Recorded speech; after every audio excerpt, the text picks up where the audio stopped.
I make videos about life, career, travel, vlogs, lifestyle, and anything.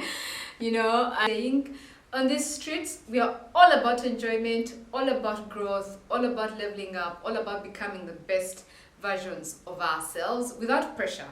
Okay?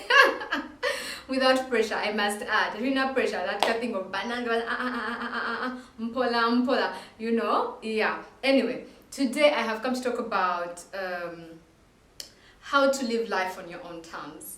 How to live life on your own terms. And I don't have it all figured out. I don't know everything.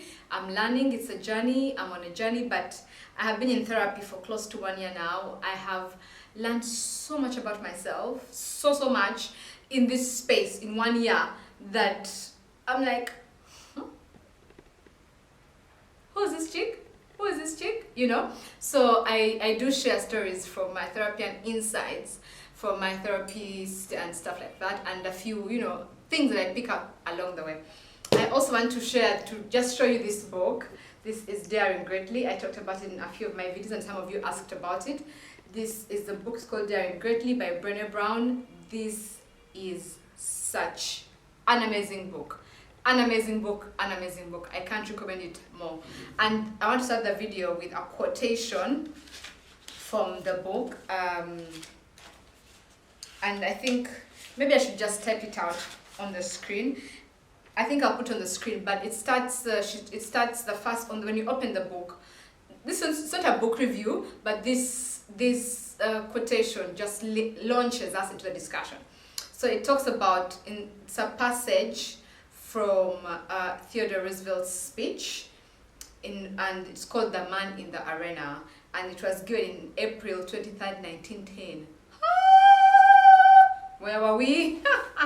And it's a famous speech, right? But the passage that Brené Brown refers to, which also stood out so much for me, was, "It is not the critic who counts, not the man who points out how the strong man stumbles, or where the doer of deeds could have done them better. The credit belongs to the man who's actually in the arena, whose face is marred by dust and sweat and blood, who strives valiantly, who errs, who comes short again and again, because there's no effort without error and shortcoming, but who does actually strive to do the deeds, who knows great enthusiasms, the great devotions, who spends himself in a worthy cause, who at the best knows in the end the triumph of high achievement, and who at the worst, if he fails, at least fails while daring greatly." Oh my God, this quotation launches us into how to live life on your own terms. This book, I've read this book twice because I simply feel like I need to absorb it a little bit more. It just totally opened me up and gave me so much freedom and so much insight into life. So I have shared in the past videos that I'm a recovered, I must say. I mean, it's a journey, I used to be a chronic people pleaser in the past. It's a journey. I've come a long way, so much. Like, honestly, I don't even recognize myself. But of course, it's a journey, and yeah, so there are days when I'm like, I feel guilty, I'm like, but I know how to deal with it now. I have coping mechanisms and stuff like that. So how to live life on your own terms. And I know that many of us struggle with people pleasing. I know 100%. To a certain level, because we absorb it from our family, we absorb it from our mothers, and you don't blame them. They were brought up in a generation, like that was the time, So we focus so much on what will people say, and who are these people anyway? Like, these people don't even have a name. And and it comes with, and people please usually comes things like imposter syndrome. You feel like, oh my God, everyone is looking at you, you're not good enough, stuff like that, the insecurity that we all carry with us. And I really thank God that by diving into his word and just knowing who I am, I have really shed off a lot of those insecurities. Please don't think that I am 100% confident. But well, I even if my voice shakes, I will still do the thing. You get, like, even if my voice shakes, I'll still do the thing. I'll send an email, I'll make the phone call. So I have over time learned how to step out and just speak to myself and affirm myself. Okay. But then I think the question when we talk about how to live life on your own terms, people think that it's about me, and me alone. No, I don't care what everyone says, I don't care what my family says. And that's not what we're advocating for when you say live life on your own terms. Living life on your own terms is basically, one, as I think for me, when Brene Brown says, it's not the man in the stands, it's the man in the field, in the arena. For me, what has worked has been finding my voices. Who are my core voices? Who are the people that if they called me and said something, or precisely maybe you're doing something wrong, I would listen. That circle. So it's good for you to identify who are those people whose opinion matters, because not everyone's opinion ought to matter. Come on. Not every Tom, Dick and Harry ought to be able to speak into your life, but there's people who God has placed into your life, people maybe you've known for a long time, people maybe who you decide for yourself, is family, in terms of your family, is it your mother, is it your uncle, who in your family can sit you down and say, go by what you're doing, you ought to have those people in your life. So for me, living life on your own terms means having that core circle of people who can speak in your life, who minister to you, who can correct you, who can rebuke you in love, also who you can bounce your ideas off, who you can say, this is this thing I'm doing, what do you think? Or you can ask them, give me criticism, I did this, do you think, but also at the end of the day, the decision is yours to make. That is living life on your own terms. It's yours to make. It's not about shifting responsibility from yourself to others. It's owning responsibility for your decision, saying, okay, you can tell me, we can talk about it, but at the end of the day, it is my decision to make. Instead of playing a victim and saying, this and that. And also, and I find that sometimes as Christians, we want to make God be accountable. Like, let's say God told me to marry this man, and then the things don't work out. And you say, God, you see? It was God's fault, things like that. But at the end of the day, you living life on your own terms means taking responsibility and being accountable for the decisions that you make and owning them fully, and also, when you start living life on your own terms, not everyone will be happy about it. Some people will start saying, you're selfish. Some people will try to make you feel guilty about the decisions that you're taking. But just stand firm and remember, at the end of the day, it's your decision. It's you deciding, It's not them, because that's people pleasing when it's all about them and what will they say. At the end of the day, you have to also focus on you and what you want. And it does not mean you're going to be selfish, but you will listen, but you will sieve and decide and say, that path is not for me, this is my path, So it's a beautiful journey, but it's also a journey that is not for the cowards.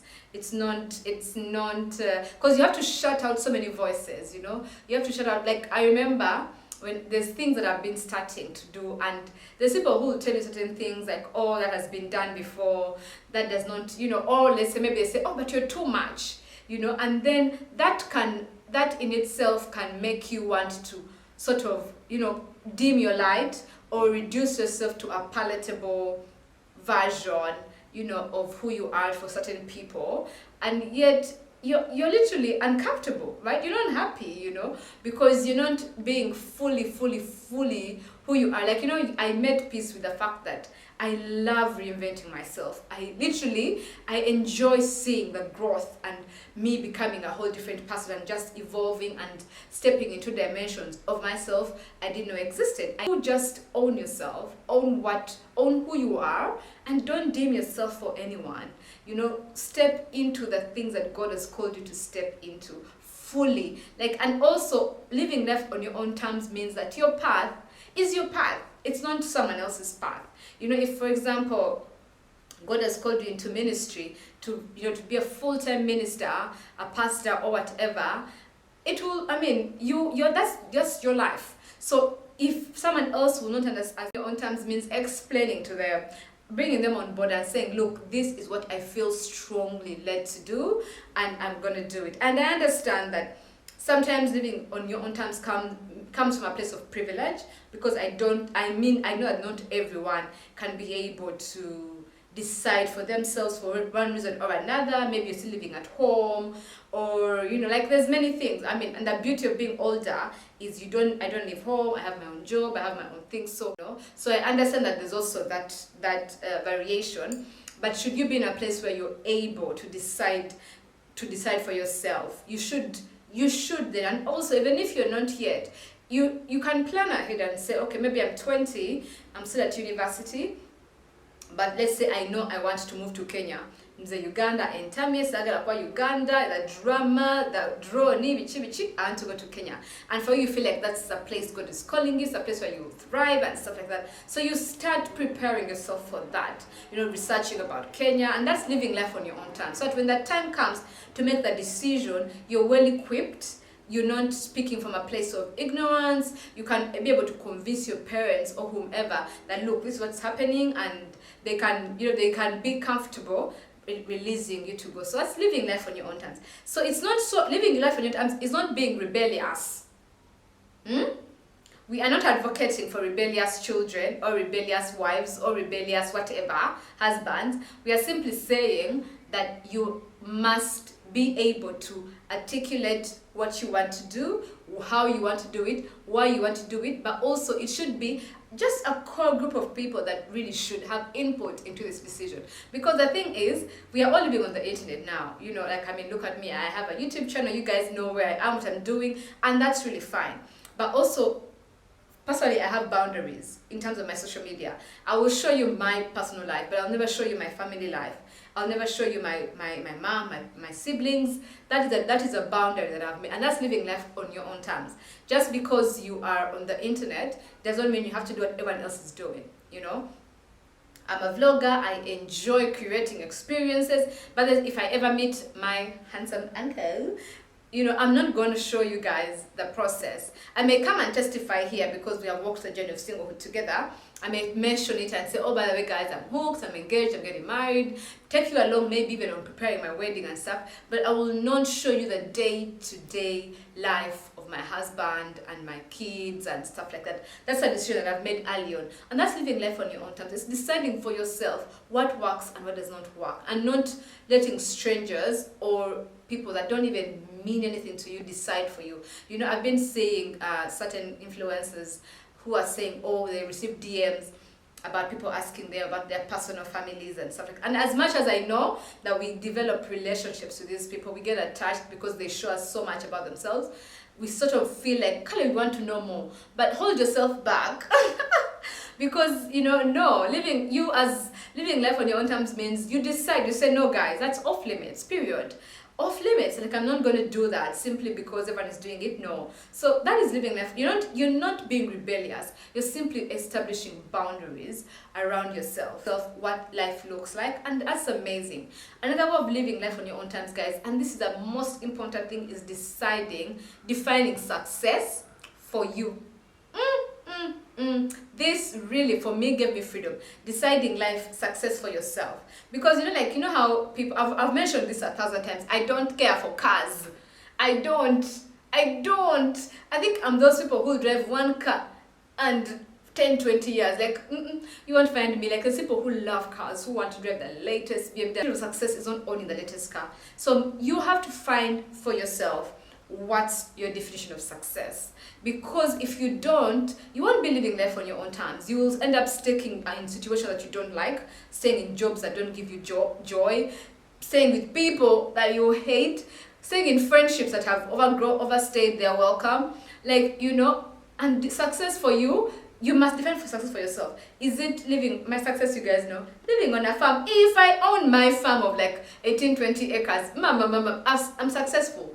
I'm successful for me, if I impact lives, if I change lives, I speak life into people, that is success, So you define for yourself what is success. Is it being the best cardiologist? Is it owning the biggest collection of whatever, and success looks different for everyone.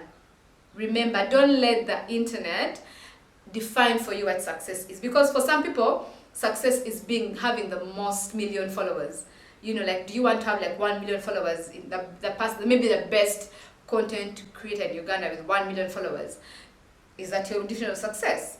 Then go for it. Is it the definition of success for owning the biggest hospital that gives free medical care, and for you feel like, Banang, when I do that, I'll be successful? Because success is not, there's not one definition of success, you know. So, and I think that is a good thing to have at the back of your mind, because then you won't be rushed by the internet, you won't feel depressed by the, because then people will be screaming, rich auntie goals, and if you're not careful, you may fall into the trap of saying, oh my God, this is the latest bag, so-and-so is living this life, what's wrong with me? But then, do you want it anyway? Is that your version of success, you know? Or is it because it's what the internet is saying is success, you know? For example, it's being the best pastor that there is, leading many people to Christ. Like, if that is it, go for it, you know? So I want to just encourage you that try to live life on your own terms. And living life on your own terms doesn't mean you're being rebellious,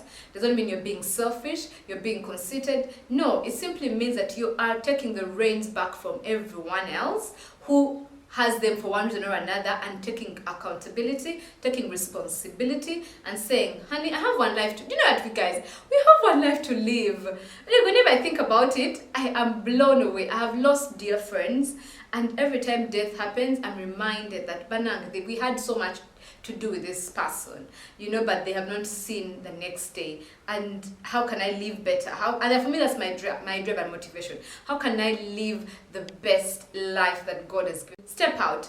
Whatever it is that you feel so strongly on your heart, is it applying for that job, taking that master's course, packing your bags to move from another country? Step out, step out. Do not limit yourself by people's opinions that don't really care. Remember that quote we read at the beginning. It is the man in the arena who matters, and it's you who chooses whose voices to listen to. So choose carefully which voices speak into your ear.